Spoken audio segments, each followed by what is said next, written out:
Hello, everybody. Lucas Haneman here. Welcome to this week's episode of Guitar Tone Tuesday. I hope you guys are doing well. Now, today's episode is going to be all about the history and some fun facts on Epiphone guitars that you guys probably don't know. We're going to talk about this specific guitar right here, which is an Epiphone Traditional Pro. And we're also going to talk about my likes and dislikes in general for Epiphone guitars. So it's going to be jam-packed, going to be lots of fun. Let's start off with the history of Epiphone. Now, I must say something to you guys right off the gate. I can't see very well. I can't see well enough to read cue cards, so I have attempted to memorize this information. So if there are slight inaccuracies, I certainly apologize, but I'm going to do my best here. So let's talk about that history. So Epiphone is an old company. It's actually older than Gibson. Epiphone has its roots in Greece. In the year 1873, a man by the name of, again, hoping to pronounce this properly, Anastasios Stathopoulos started making violins as well as mandolins. Eventually, he relocated to the United States. And we're still not quite at Epiphone here, but we're going to get there. So he moved to the United States in the year 1908. And eventually he fell ill, and his son, Epi, took the company over. We're almost at the guitars, okay? Epi took the company over in, I believe, 1915. He kept making violins, he kept making mandolins, and he also started making banjos, because we're talking the banjo craze, mandolin orchestra craze here this time in the 1900s. It's kind of wild to think about that, but that's what was going on then. Still pre-guitar craze here. Eventually, by the end of the 1920s, they started moving into making archtop guitars, acoustic guitars, nylon string guitars that rivaled those being made by Gibson. Now, by this point, Epi passed away. He passed away after the war. And unfortunately, he had, I believe, tuberculosis. And some of his brothers took over. And the company kind of slipped a bit eventually. Now, this is after the archtop craze, though, okay? So the archtops are being made very, very, very high quality. Eventually, in the year 1951, this is when things start to kind of slip here. The company has to relocate. They move from New York City, which is where they had been, to Philadelphia. Some of the employees stayed behind in New York because they didn't want to leave, and those employees that stuck around in New York started up Guild guitars. Now we had three companies making very high-end archtop guitars: Guild, Epiphone, and Gibson, all making equal quality guitars, just with different levels of ornamentation, right? So Guild would do something, Epiphone would try to one them up. Gibson would do something to one up Epiphone. Epiphone would do something back to one-up Gibson. It was very competitive in these archtop days. But then, in 1951, after they moved to Philadelphia, that's when things kind of really started to slip. And eventually, in 1957, Les Paul suggested to Ted McCarthy that they buy out some of the stock that Epiphone had to make their basses. And Les Paul has an interesting history with Epiphone as well. He was shopping the idea of the log around, which is like the pre-Les Paul, one of the first solid body guitars. He was shopping this around, and apparently Epiphone made some of the prototypes, as far as I know. I don't know if this is fact, but that's what I heard. So there's some interesting history between Epiphone and the Les Paul as well. So eventually in 1957, Gibson says, hey, we're not going to just buy the bases from Epiphone, because they've offered the whole thing to us. So they acquire all of Epiphone's tooling, all of their lumber, all of their models, and they start making Epiphone guitars in Kalamazoo, Michigan, right alongside the Gibson guitars of the time. So we're going to get more into the history of that in 1 second, but let's take a break and let's hear this Epiphone Traditional Pro. This guitar was made in 2015, much newer Epiphone, obviously. This one was made in China. And it's a beautiful, I mean, it's not my cup of tea, the color here. It's kind of a bluey greeny thing. It's cool. It's definitely cool.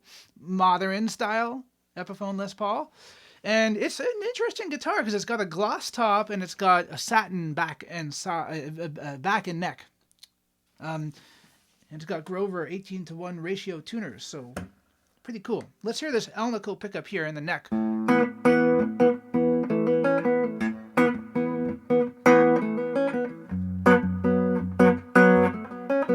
I'm plugged into a Princeton reverb style amp, by the way, made by Vintage Sound.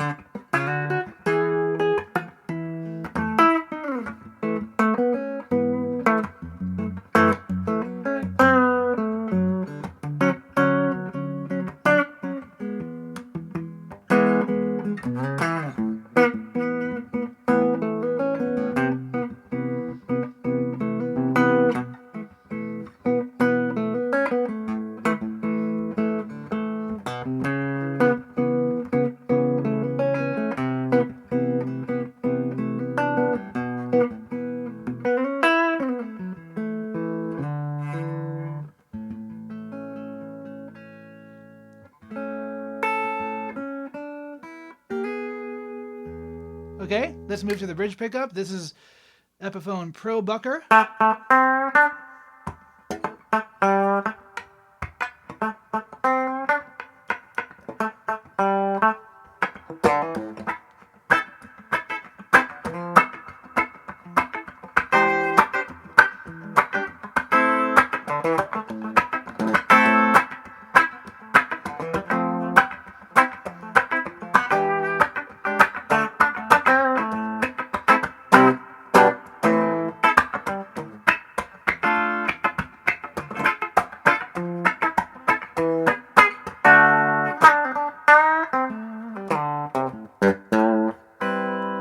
And both pickups together. Nice spank, you know.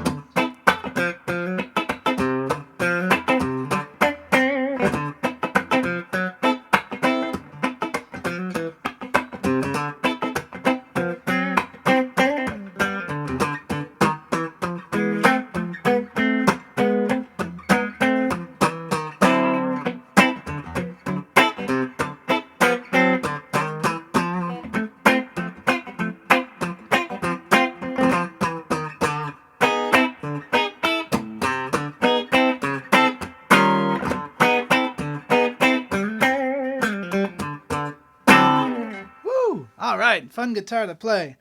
Okay, let's get back into our history. Then we're going to hear this thing some more. Don't worry. All right, so 1957, Gibson acquires Epiphone. They move the manufacturing to Kalamazoo, Michigan. They make these guitars alongside the Gibson guitars of the era. So an Epiphone guitar made between 1957 and 1969 is the same quality, often the same components as the Gibson equivalent of its time. Now, there were some very famous Epiphone guitars from this time period because they gave them their own model names, right? So we had things like the Riviera, which was like a 335, but it had mini humbuckers. We have the Casino, made famous by George Harrison, John Lennon, Paul McCartney. That's a dual P90 hollow body guitar that's shaped like a 335. We have the Sheraton, which is similar to those guitars as well. We have the Coronet. We have other solid body guitars like the Coronet. We have quite a few instruments that Epiphone was just making like as their own models, right? We also had acoustic guitars, like we had the Texan, we had the Excellent, and there's many others that are just escaping my mind right now from this time period, but very interesting guitars.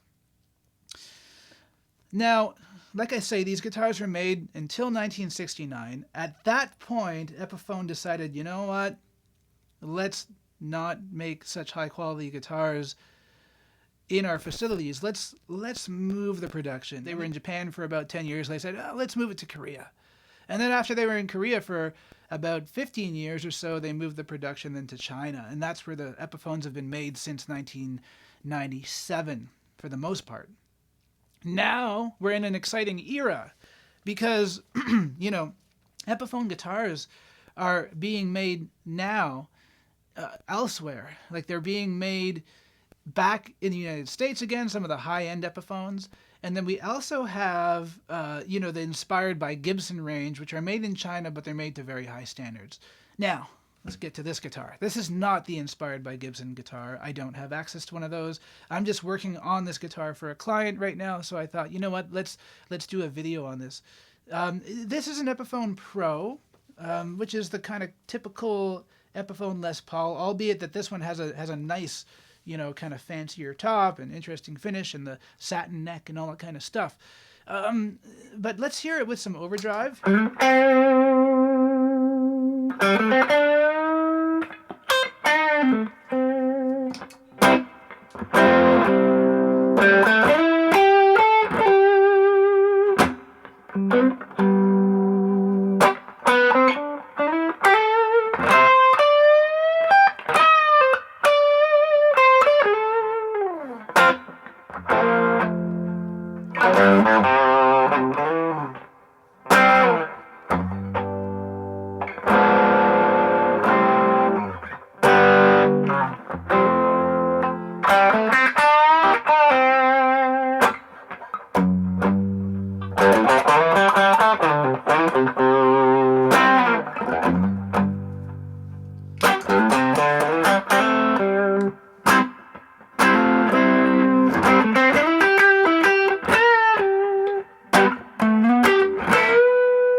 By the way, that overdrive you're hearing is my signature Mayfly pedal, which is called Le Habanero. Hope you guys like it.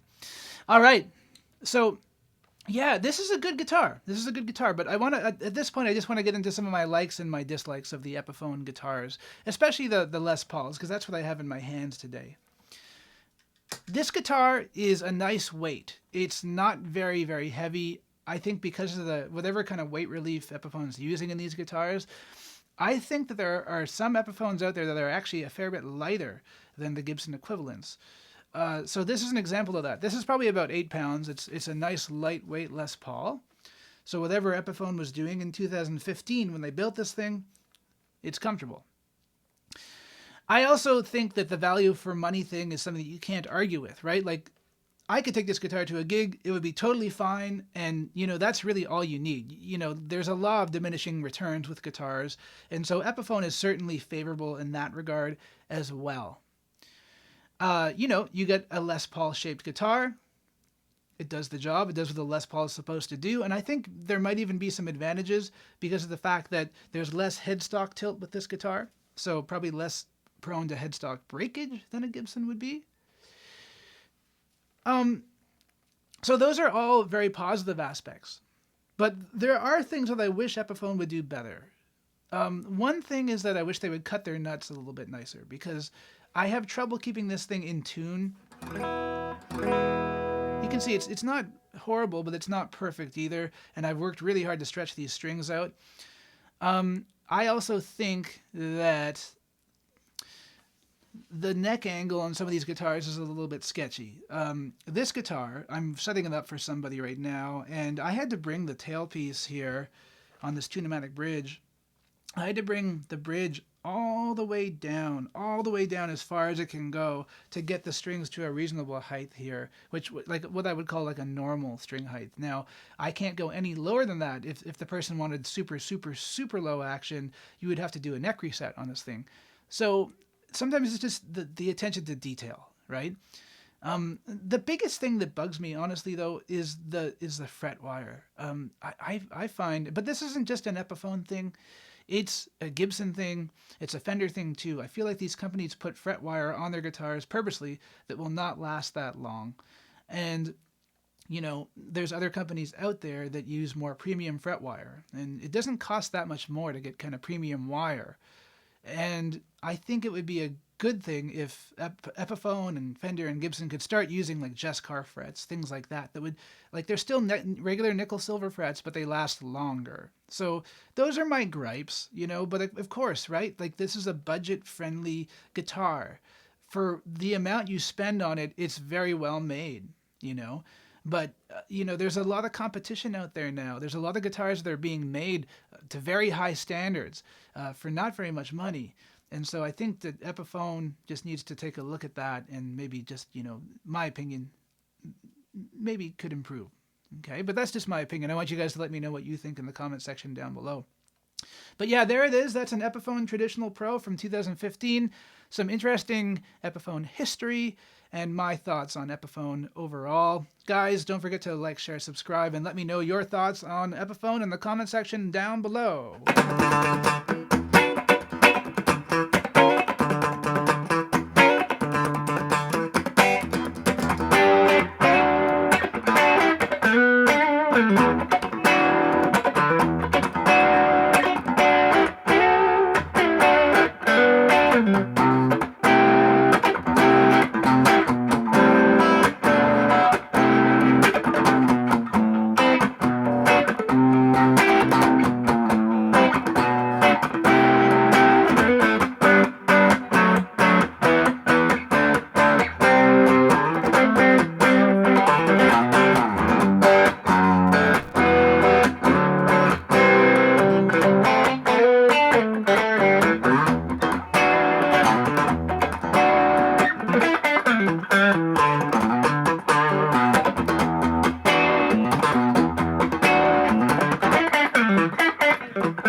See you guys next Tuesday.